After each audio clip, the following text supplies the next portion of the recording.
Hello and welcome. I'm gonna show you how to use this lock. This is now in lock position. As you can see, this part is not moving.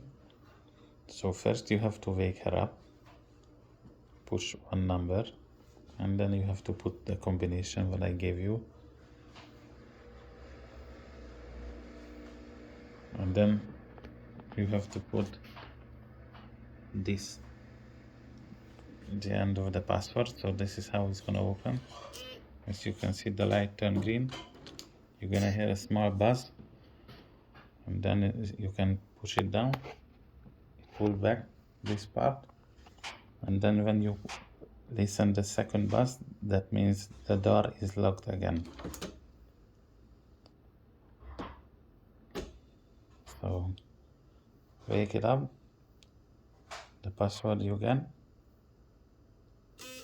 buzz.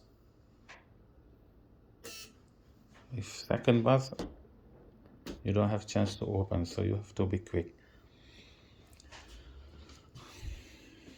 From inside you can open all the time, but if you want the lock can be open without putting the password, you have this button here. You push one time, then you can open from here while you stay in the house if you don't want to close your door.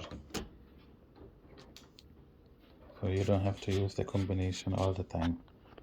And when you leave the house, you push this button again, you hear the buzz again, and you can check it's locked.